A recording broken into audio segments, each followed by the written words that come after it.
Hola, buenas tardes, buenas noches, ¿cómo les va? Bueno, hoy, con ayuda de la inteligencia artificial, en realidad con el objetivo de hacer un ensayo con esta nueva herramienta que estoy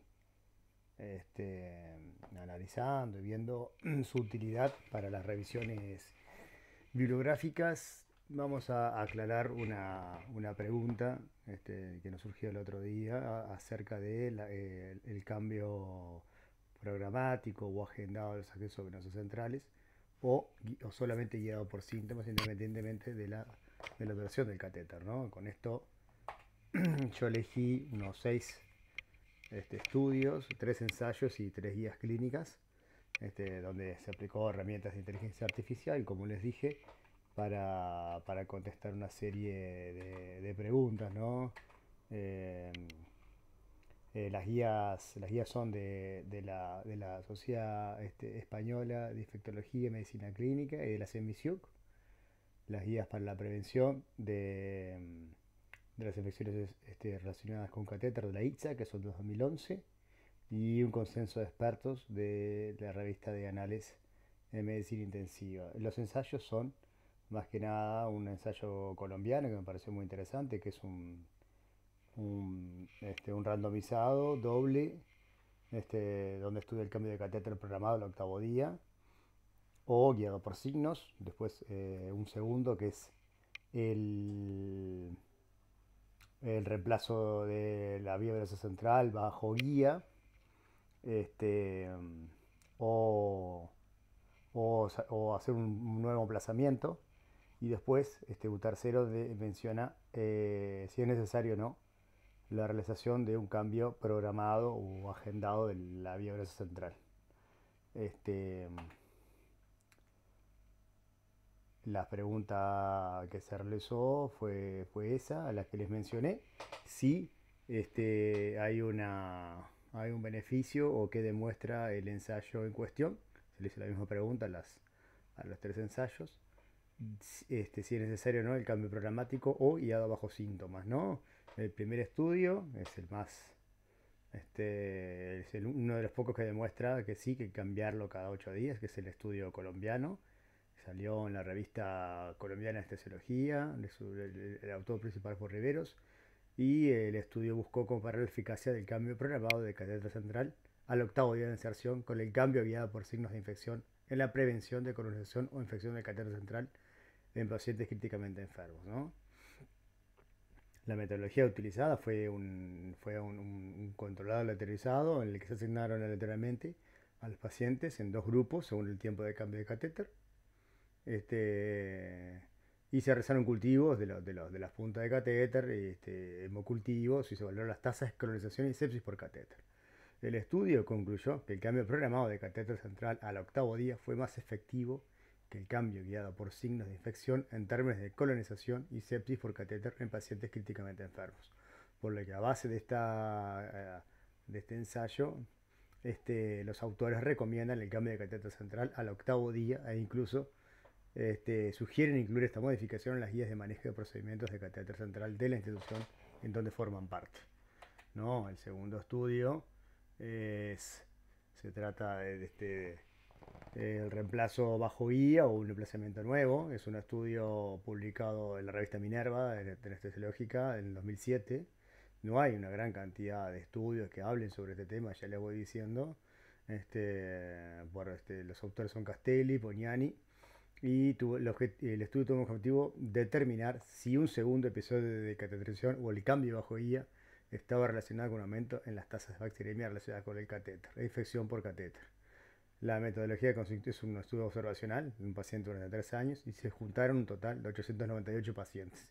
Ahí había de todo, catéteres centrales no tunelizados, incluso había SWAN, de todo un poco. Y el estudio encontró que el tiempo de permanencia prolongado sí es un factor de riesgo significativo para las infecciones relacionadas con catéter.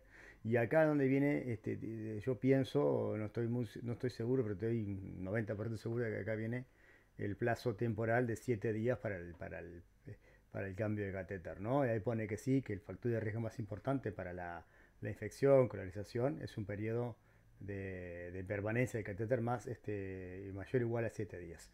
Sin embargo, a su vez demuestra que el segundo episodio, o sea, la segunda vía venosa central o el cambio de ojo-guía no baja la tasa de infecciones relacionadas con catéter, ¿no? El estudio a su vez recomendó la implementación de un protocolo estricto y estable para la inserción y cuidado de catéter, así como un tratamiento adecuado para reducir tanto la tasa de infección relacionada con el catéter como el costo, más allá de no recomienda el emplazamiento de un nuevo catéter o el cambio bajo guía. De forma sistemática, vamos hablando, ¿no? El tercer estudio, que explícitamente habla del cambio agendado de la vía venosa central y ya con el título dice que no es necesario.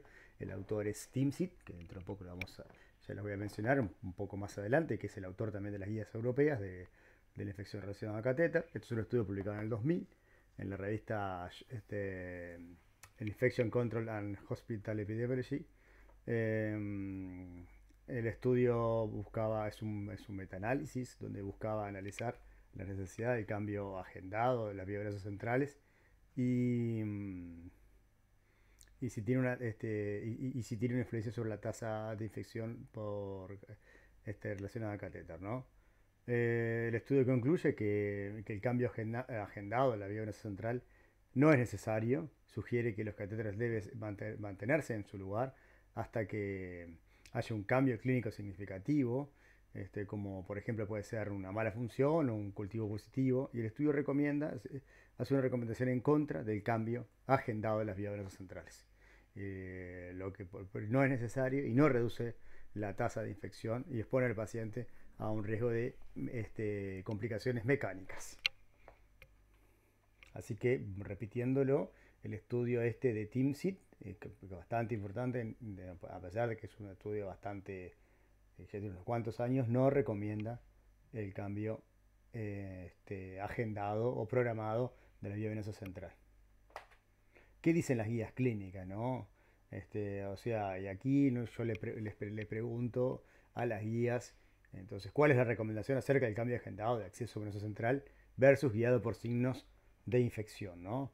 Y las tres guías que le mencioné, la primera, que aparece en el análisis de medicina intensiva, también por el autor principal es Timsit, el autor que mencioné previamente, una guía publicada en el 2020, es un autor que ya tiene, por lo menos hasta ahí, más de 20 años de investigación demostrada acerca del tema.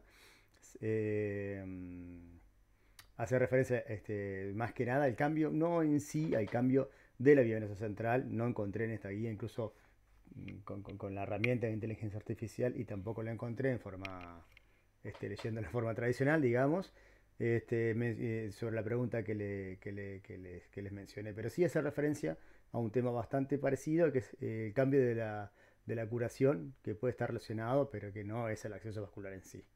O sea, los apósitos del catéter probablemente no se deben cambiar antes del séptimo día, también es importante, excepto cuando el apósito se desprenda o se ensucie o se impregne de sangre.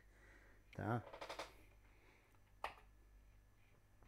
Estas son las guías de la CEMISIUC, de la sociedad y de la Sociedad Española de Infectología y Microbiología Clínica.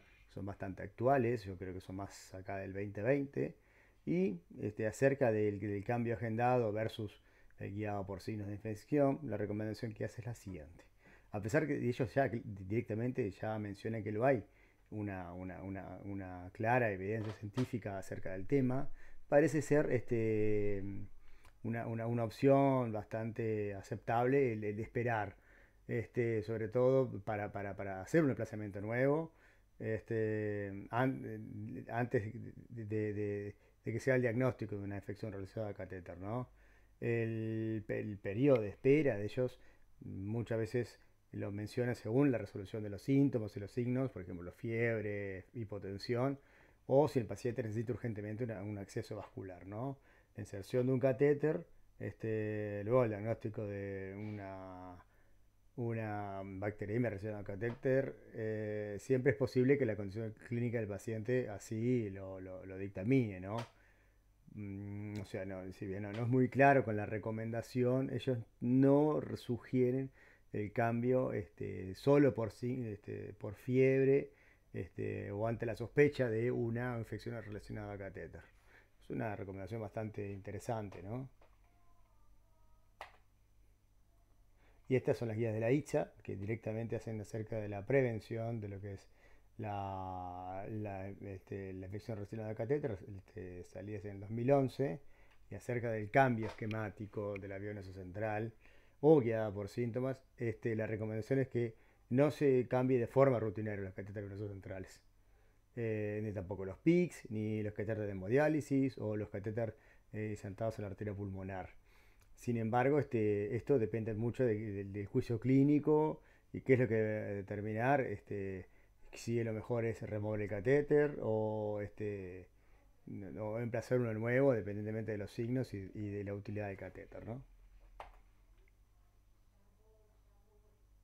A su vez es interesante mencionar cuáles son las principales guías, las principales recomendaciones de prevención de esta guía, y ahí resumen estas 5 o 6 recomendaciones, que sobre todo que son la educación y capacitación del personal de salud sobre las indicaciones para el uso de catéteres intravasculares, los procedimientos adecuados para la inserción y el mantenimiento de los catéteres intravasculares y las medidas de control de infecciones apropiadas para prevenir infecciones relacionadas con catéter.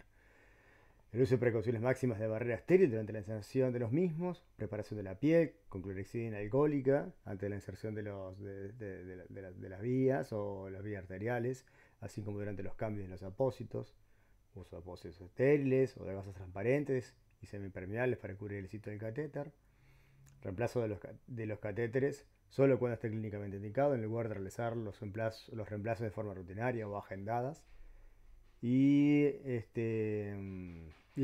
cambiar los sets que están relacionados, por ejemplo las rampas o lo que sea que esté conectado a la vía central con una frecuencia no mayor a las 72 horas. Todas estas medidas se centran en la educación, la higiene, la preparación de la piel, el cuidado de los sitios de inserción, el reemplazo basado en la necesidad clínica y el cambio de componentes para reducir las infecciones relacionadas con catéteres venosos centrales. ¿Qué es lo que nosotros recomendamos según las guías o según el protocolo del hospital de bacteriemia relacionada a catéter? Entonces, según toda la evidencia que en su momento estaba disponible al momento de realizar el protocolo, no recomendamos este, cambiar los catéteres de forma periódica. Acá me quedó mal redactado, pero no se recomienda cambiar los catéteres en forma periódica, así como tampoco el cambio bajo guía, a menos que se sospeche de una infección relacionada al catéter. Tampoco todavía la única excepción al cambio bajo guía es si todavía requiere el acceso central y este mismo sea de difícil emplazamiento. Y en estos casos, pero el cambio bajo guía, se recomienda realizar un retrocultivo y un hemocultivo periférico. Y resumiendo, haciendo una pregunta general, juntando los seis artículos, las 3 ensayos, las 3 guías, pidiendo un resumen de lo que es la pregunta puntual que le hicimos. Entonces, ahí pudo concluir que no se recomienda reemplazar rutinariamente los catéteres venosos centrales, o los PICS, o los catéteres hemodiálisis, o los catéteres arterial pulmonar, para prevenir infecciones relacionadas con catéteres. En su lugar, se sugiere utilizar el juicio clínico para determinar si es apropiado retirar el catéter y si hay evidencia de infección en otro lugar o se sospecha una causa no infecciosa de fiebre. O sea, ante la presencia de fiebre y si la vía venosa central no es el sitio de infección más probable, se recomienda dejar el catéter venoso central, ¿no? Se enfatiza la importancia, entonces es importante, bueno, valga redundancia, es muy importante evaluar diariamente el sitio de inserción del catéter, tanto a través del apósito como visualmente, para detectar signos de infección como dolor local, fiebre sin causa aparente u otras manifestaciones sugestivas de infección local o sistémica. Se recomienda no retirar los catéteres venosos centrales basándose únicamente en la presencia de fiebre. Se insta a utilizar el juicio clínico para determinar si es necesario retirar el catéter en función de la evidencia de infección en otro lugar o de una causa no infecciosa de la fiebre. En resumen, las recomendaciones actuales sugieren que el reemplazo programado de catéteres venosos centrales no es necesario para prevenir infecciones relacionadas con catéteres. En su lugar, se debe evaluar cuidadosamente la necesidad de retirar un catéter en función de la evaluación clínica de cada paciente y la presencia de signos de infección, que esa es la pregunta en definitiva que nos hemos hecho al inicio de esta charla. Bueno, sin más, espero que esta me va a ser muy útil el uso de esta herramienta de inteligencia artificial, sobre todo para preguntas puntuales y análisis de ensayos de forma mucho más rápida y ágil de lo que lo veníamos haciendo hasta ahora. O sea, el objetivo de esto más que nada es hacer una especie de prueba o ensayo de esta herramienta y de paso contestar una pregunta que nos habíamos hecho con respecto al tema. Muy bien, muchas gracias.